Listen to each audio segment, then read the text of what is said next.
Good afternoon, students from 8th and 8th grades from the Almirante Simpson School in Puerto Chacabuco. My name is Cristian Alvarez. I will be your teacher. This first video is going to be for 7th and 8th grades for the following reason. La primera cápsula va a ser en común para séptimo y octavo debido a que hay conceptos comunes que me interesa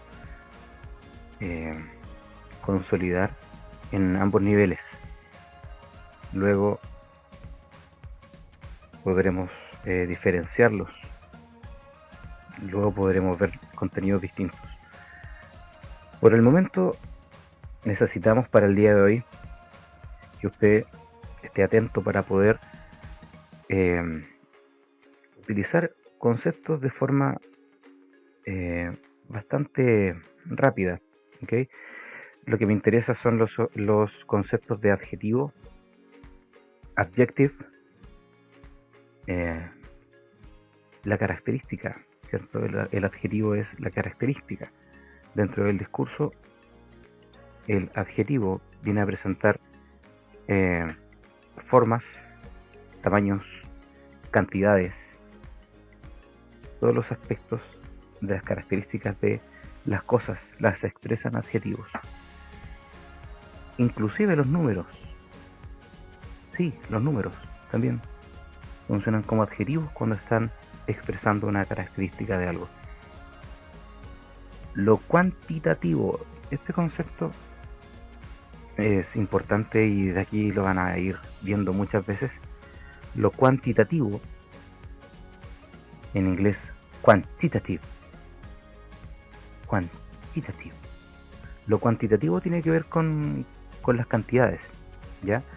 Cuando una información se dice que tiene una característica cuantitativa, quiere decir que se está basando en cantidad de información. Por ejemplo, cuando se recogen datos y hay, por ejemplo, una investigación y se está haciendo una recopilación de datos. Cuando la investigación es cuantitativa, quiere decir que los datos que van a usar van a tener que ver con cantidades. Por ejemplo, cantidad de usuarios de Entel versus cantidad de usuarios de WOM.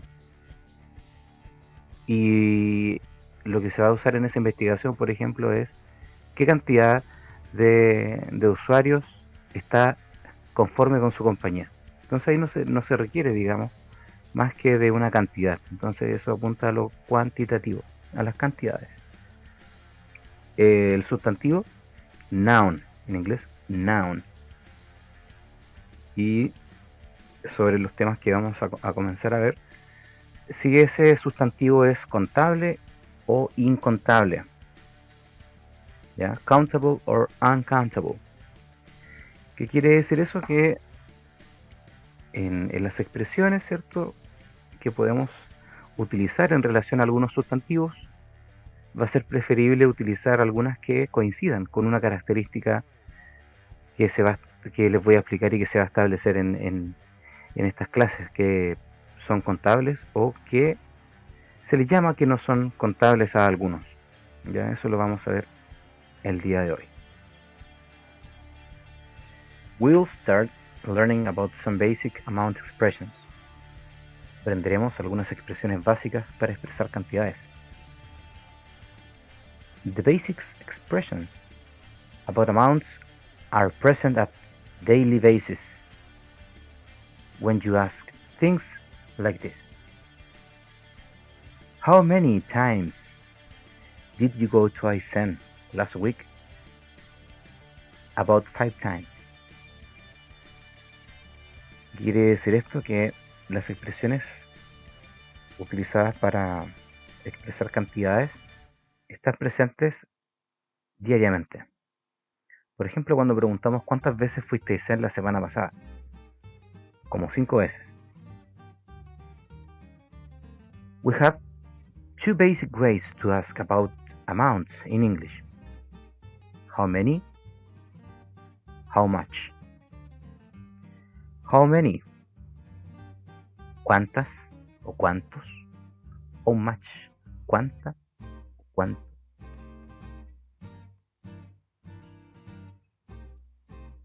Descriptivamente usaremos algunos adjetivos cuantitativos. En inglés, quantitative adjective. Y los conceptos importantes que tenemos son many. El adjetivo many puede significar muchos o muchas. Por ejemplo, many friends.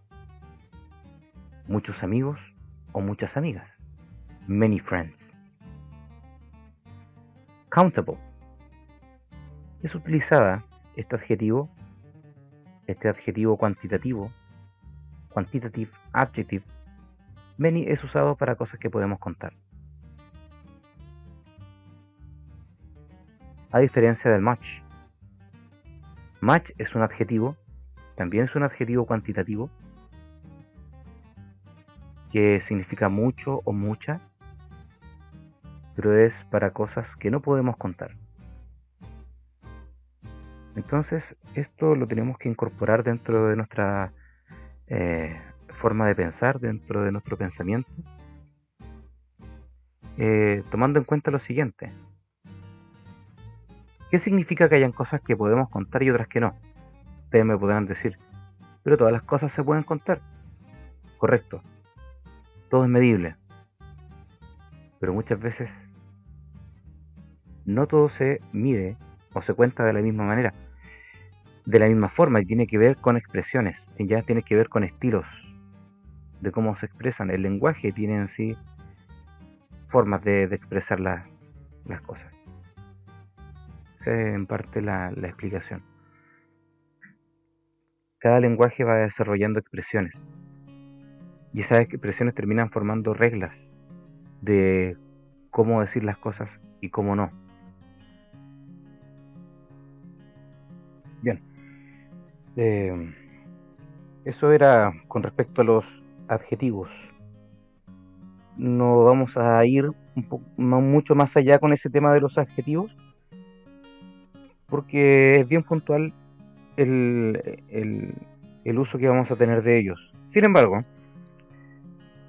con respecto a los sustantivos es un poquito más extenso, porque es más vocabulario, lo cual hay que irlo incorporando. Y acá se presenta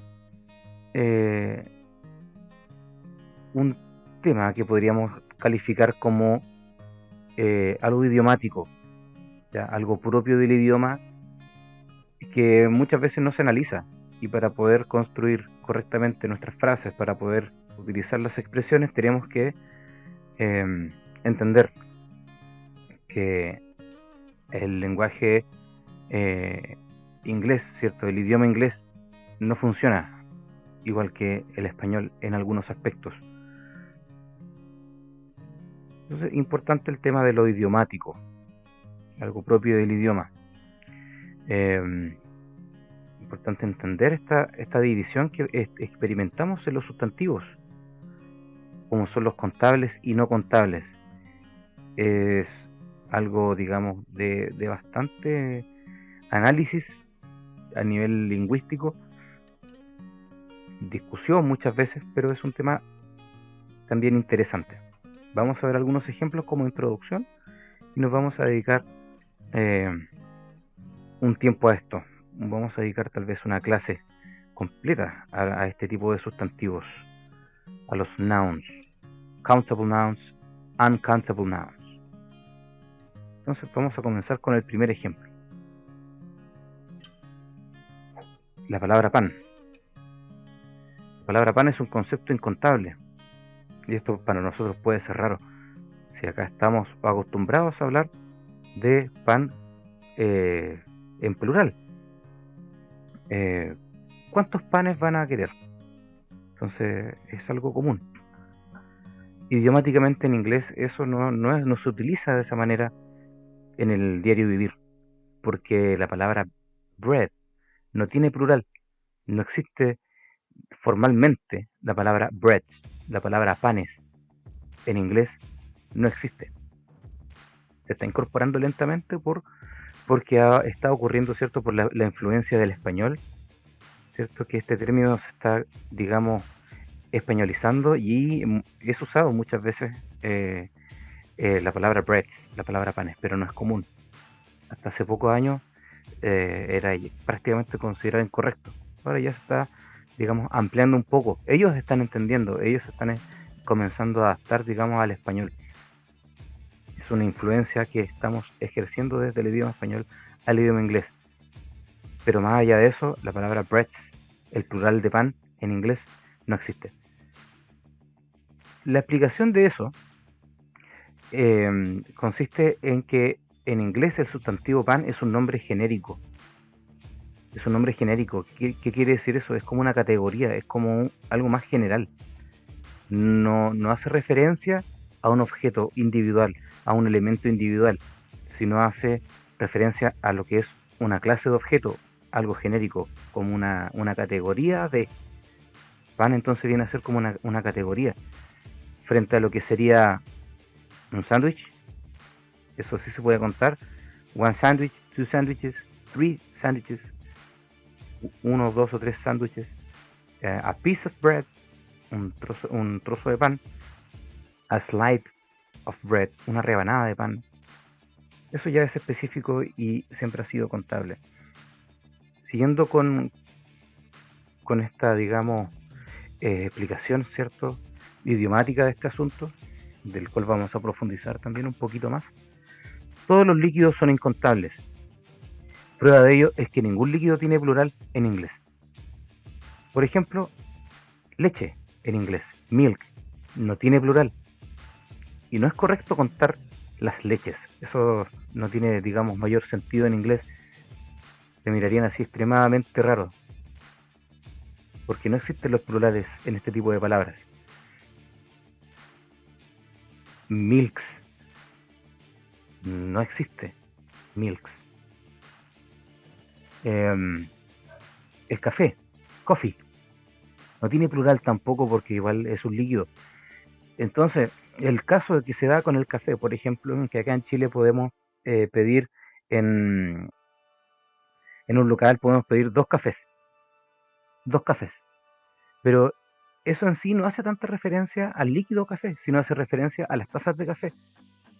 Entonces también podríamos decir que en español el café también es incontable. Lo que contamos son las tazas de café, eso es contable.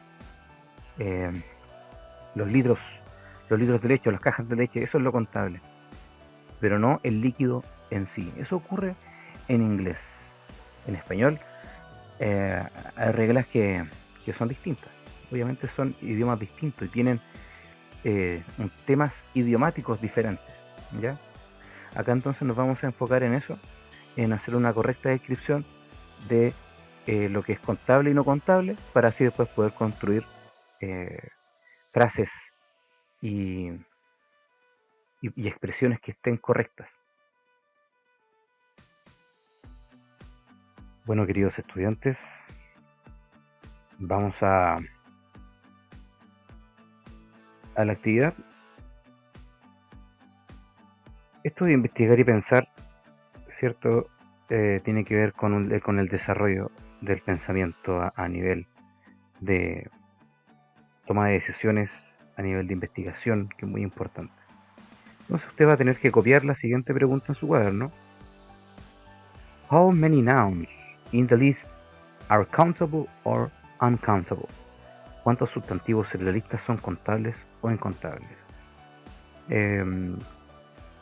Es conveniente pausar el video para hacer la actividad, para que lo haga con detenimiento, copie bien, mire bien y tome la decisión de cuáles de las siguientes palabras que están acá son contables o incontables, sustantivos contables o incontables.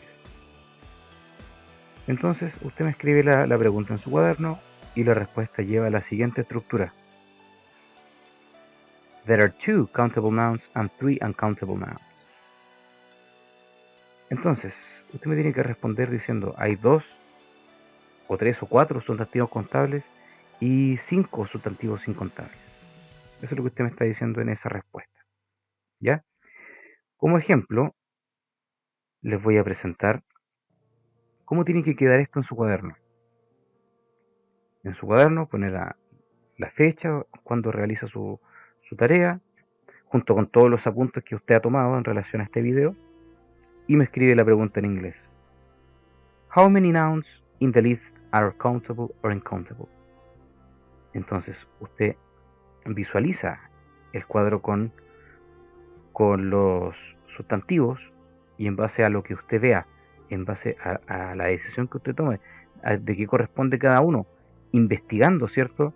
Usted puede buscar en internet, por ejemplo, aparece el sustantivo carne, meat, ¿es contable o incontable en inglés? ¿Cierto? Puede saltar la duda, hágalo, investigue. Entonces, así, tal cual como está acá, quiero la respuesta. Y luego, obviamente con su respuesta, there are, y diría un número, ¿cierto? Countable nouns and otro número, uncountable nouns. Eso es todo. Espero sus respuestas. Déjelo registrado en su cuaderno, porque probablemente se pida de esa manera, se pida la evidencia del cuaderno para esta vez, para este año, ¿cierto? Escolar. Esa evidencia va a decir mucho. Entonces, cuadernos ordenados, todos sus ejercicios al día. Para responder esto existe el tiempo, ¿cierto?, necesario. No deje pasar mucho tiempo. Las cápsulas se hacen dentro de lo que es una semana. Ya, no deje pasar 2 semanas porque eso ya pierde completamente el sentido del trabajo. Deseo lo mejor, mucha suerte y nos estamos encontrando en una próxima cápsula. Hasta pronto.